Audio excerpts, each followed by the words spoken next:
इतना कहकर कछुआ हंसने लग जाता है। वो अपनी जेब में से अपना नाखून निकालते हुए खुद से कहता है, यक्षिणी, आज रात तो शिकार करने के लिए फिर किश्नोई नदी पर आने वाली है ना? पर वो तेरा आखिरी शिकार होगा। आज रात मैं तुझे मार दूंगा यक्षिणी, मार दूंगा। इतना कहकर कछुआ पालथी मारकर बैठ जाता है। कछुआ खुद से कहता है, अब मुझे देरी नहीं करना चाहिए। 3 बजे जब शैतानी शक्तियां अपने चरम में होंगी, उसी वक्त यक्षिणी किसी को अपना शिकार बनाएगी। इससे पहले मुझे क्रकड़ हथियार बनाना होगा ताकि मैं उस यक्षिणी को अपने हाथों से मार सकूं। इतना कहकर कछुआ क्रकड़ बनाने लग जाता है। कछुआ जिस गोल चक्र के अंदर बैठा हुआ था, उसी चक्र के अंदर एक पोटली में उल्लू की हड्डियां, डायन का बाल, सांप की खाल और क्रकड़ हथियार बनाने का बाकी सामान रखा हुआ था। कछुआ मनी मन कोई सा मंत्र बड़बड़ाते हुए अपना पूरा ध्यान क्रकड़ बनाने में लगा देता है। कछुआ उल्लू की हड्डी को एक पैने औजार से घिस रहा था ताकि उसे चाकू का शेप दे सके। उसके बाद कछुआ उस हड्डी के निचले अस्तर पर सांप की खाल लपेट देता है, जो उसके लिए हैंडल का काम करने वाला था। कुछ ही देर में कछुआ क्रकड़ हथियार तैयार कर लेता है। अब उसमें बस सौदाई का नाखून लगाना बचा हुआ था, जो क्रकड़ में सबसे ज्यादा जरूरी चीज थी। उसके बिना क्रकड़ हथियार कभी यक्षिणी की जान नहीं ले पाता। कछुआ अपनी जेब में से एक किताब निकालता है। ये वही किताब थी जिसे इससे पहले अभिमन्यु ने एक बार कछुए को पढ़ते हुए देखा था। इसी किताब के अंदर क्रकड़ हथियार बनाने की विधि लिखी हुई थी। जैसी विधि किताब में बताई गई थी, कछुआ उस विधि के अनुसार क्रकड़ बनाना शुरू कर देता है। कछुआ अपने नाखून को उठाता है और उल्लू की हड्डी के सबसे ऊपरी भाग पर डायन के बाल से बांध देता है। डायन के बाल में इतनी ताकत होती है कि वो 100 क्विंटल वजन भी आसानी से उठा सकता था। जो क्रकड़ कछुए ने बनाया था, वो उसे चक्र के एकदम बीचों बीच में रखता है और मंत्र पढ़ते हुए ही चक्र से बाहर निकल आता है। कछुआ अपने हाथ जोड़ते हुए कहता है, ओम सौदाया पूर्व जनाना शक्ति प्रदाय नाम मम। कछुआ बार बार इसी मंत्र का जाप करते जा रहा था। देखते ही देखते चक्र के चारों तरफ जो मोमबत्तियां जल रही थी, उन सभी मोमबत्तियों में से एक एक रोशनी की किरण निकलती है, जो सीधे क्रकड़ हथियार पर पड़ रही थी, जिसे देखकर कछुआ मुस्कुराए जा रहा था। ये मुस्कान थी कि वो अपने काम में कामयाब हो रहा है। क्रकड़ पीली रोशनी से चमकने लग गया था। कछुआ मंत्र पढ़ते जा रहा था। देखते ही देखते वो क्रकड़ हथियार हवा में उठने लग जाता है। क्रकड़ कछुए के सीने की ऊंचाई तक उठता है और वहीं पर रुक जाता है। कछुआ मंत्र पढ़ते हुए ही उस हथियार को छूने लग जाता है। जैसे ही कछुआ उस हथियार को छूता है, उसे अपने हाथ में गर्माहट महसूस होने लग जाती है। कछुए ने मंत्र पढ़ना अभी भी जारी रखा था। कछुए का हाथ गर्म होने लग जाता है। उसे ऐसा लगने लग गया था जैसे उसने अपने हाथ में गर्म अंगारे पकड़ कर रखे हो। कछुआ समझ गया था कि क्रकड़ में शक्तियां स्थापित करने की जरूरत होती है, और वही शक्तियां वो हथियार उसके अंदर से खींच रहा था, उसके सौदाय होने की शक्तियां।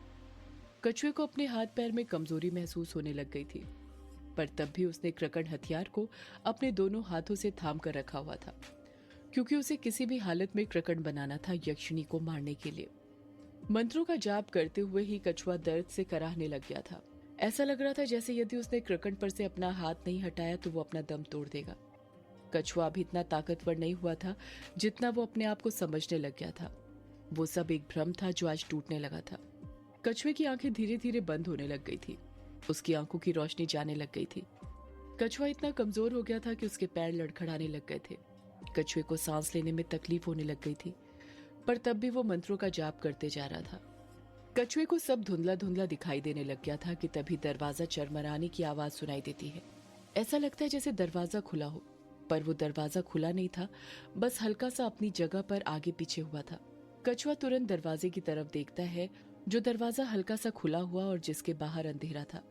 उस काले अंधेरे में उसे किसी की 2 चमचमाती हुई आंखें नजर आती हैं, जिसे देखकर कछुए का दिल दहल जाता है। उसकी सांसें जोरों से चलने लग जाती हैं। अंधेरे में चमकती नीली आंखें कछुए को ही घूरे जा रही थी, जैसे उसे गुस्से से देख रही हो।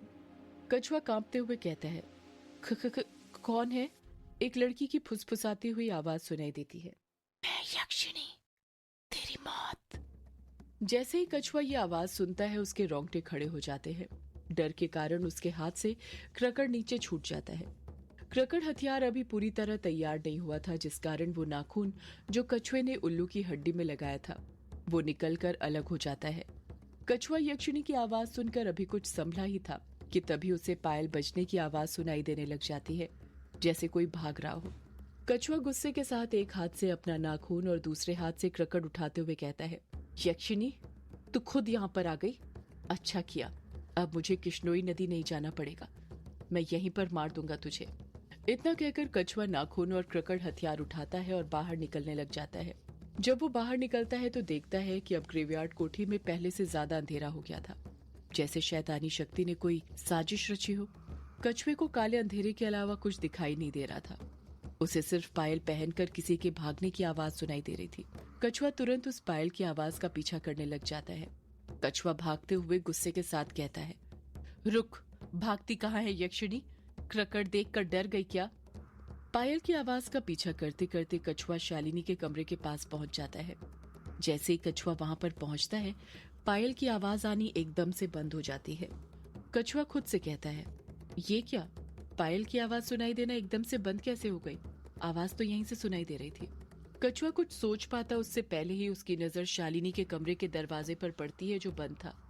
कछुआ मनी मन सोचने लग जाता है, कहीं वो यक्षिणी शालिनी के कमरे में तो नहीं घुस गई। मुझे शालिनी की मदद करनी चाहिए, वो मुसीबत में हो सकती है।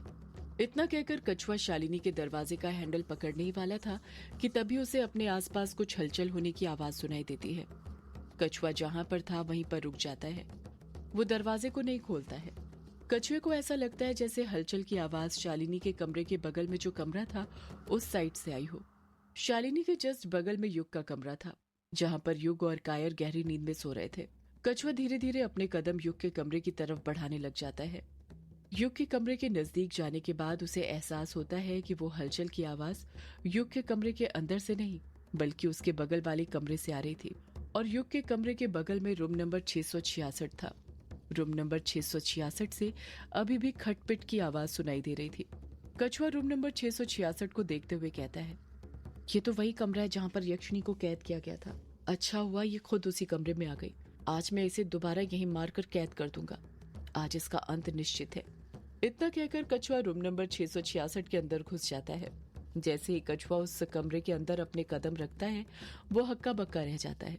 रूम नंबर 666 के एकदम बीचों बीच अभिमन्यु बैठा हुआ था, जो कि मंत्र पढ़ते हुए टाइपराइटर खोलने में लगा हुआ था।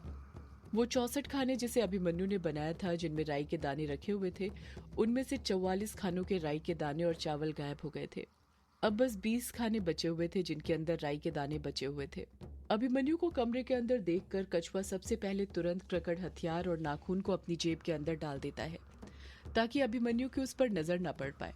उसके बाद कछुआ अभिमन्यु को देखते हुए हैरानी के साथ कहता है, ये तो क्या कर रहा है अभिमन्यु? क्या है ये सब? अभिमन्यु तिरछी नजर से कछुए की तरफ देखता तो है पर कहता कुछ नहीं है।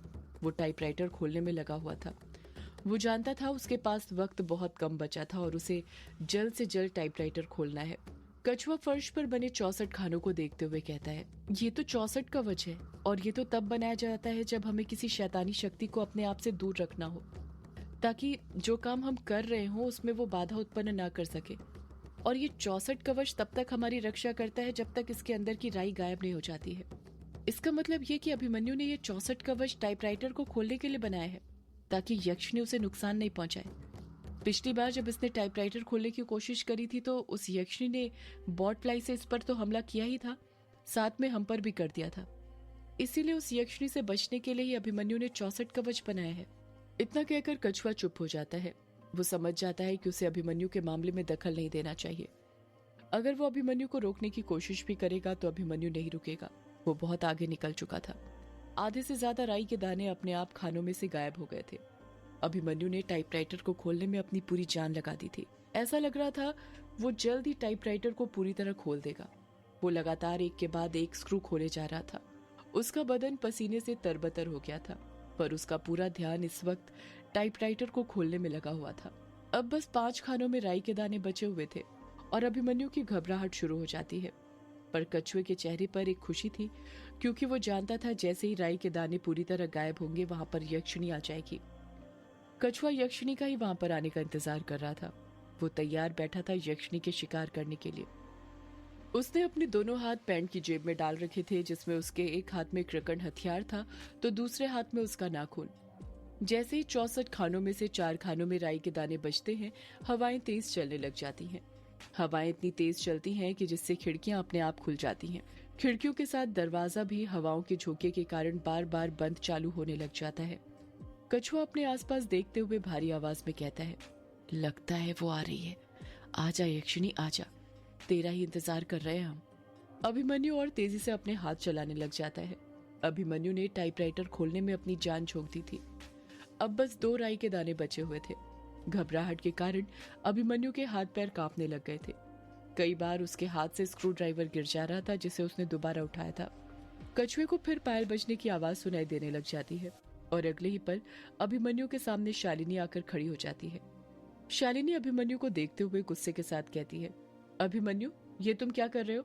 तुम्हें मना किया था ना कि टाइपराइटर मत खोलना, फिर क्यों खोल रहे हो? जानते हो ना पिछली बार क्या हुआ था? अभिमन्यु कुछ जवाब नहीं देता है। वो टाइपराइटर खोलने में लगा रहता है। शालिनी जानती थी अभिमन्यु ऐसे नहीं मानने वाला। वो उसी वक्त अभिमन्यु के पास जाती है और उसका हाथ पकड़ते हुए भारी आवाज में कहती है, रुक जा अभिमन्यु, टाइपराइटर मत खोल, रुक जा। अभिमन्यु अपने हाथों को छुड़ाते हुए टाइपराइटर खोलने में लगा रहता है। तभी उसकी मदद करने कछुआ जाता है और शालिनी को उससे दूर करते हुए कहता है, शालिनी, ये तुम क्या कर रही हो? अभिमन्यु को क्यों रोक रही हो? शालिनी तुरंत जवाब देती है, अगर मैंने अभिमन्यु को नहीं रोका तो सब बर्बाद हो जाएगा, सब खत्म हो जाएगा, वो किसी को नहीं छोड़ेगा। कछुआ बौखलाहट के साथ कहता है, ये तुम क्या बोल रही हो शालिनी, मेरी कुछ समझ नहीं आ रहा। शालिनी कछुए से अपना हाथ छुड़ाते हुए कहती है, मेरा हाथ छोड़ो कछुए, मैं अभी तुम्हें कुछ नहीं समझा सकती, बस अभिमन्यु को रोक लो। कछुआ मना करते हुए कहता है, मैं अभिमन्यु को नहीं रोकूंगा, ना ही तुम्हें रोकने दूंगा। आज तो ये टाइपराइटर खुलकर रहेगा, जरा मैं भी तो देखूं उसके अंदर है क्या। शालिनी और कछुए के बीच में झगड़ा होने लग जाता है। झगड़े की आवाज इतनी तेज हो जाती है कि युग के कमरे तक पहुंच जाती है, जिस कारण युग की और कायर की नींद खुल जाती है। युग नींद में से उठते हुए कहता है, ये आवाज तो शालिनी की है, इतनी रात में किससे झगड़ा कर रही है? कायर झगड़े की आवाज को गौर से सुनते हुए कहता है, लगता है कछुए से झगड़ा कर रही है, ये उसकी ही आवाज है। इतनी रात को आखिर ये दोनों झगड़ा क्यों कर रहे हैं? युग और कायर तुरंत उस कमरे से बाहर निकलकर देखते हैं कि आवाजें रूम नंबर 666 के अंदर से आ रही थी। जब वो वहां पर पहुंचे तो उन दोनों ने देखा कि शालिनी और कछुआ आपस में झगड़ा कर रहे हैं। कछुए ने शालिनी के हाथ पकड़कर रखे हैं और अभिमन्यु फर्श पर बैठकर टाइपराइटर खोल रहा होता है। वो 64 खाने जो अभिमन्यु ने फर्श पर बनाए थे, उनमें से आखिर खाने के अंदर की राई भी युग के कमरे के अंदर कदम रखते ही गायब हो जाती है। सदियों से है पुरानी ये है यक्ष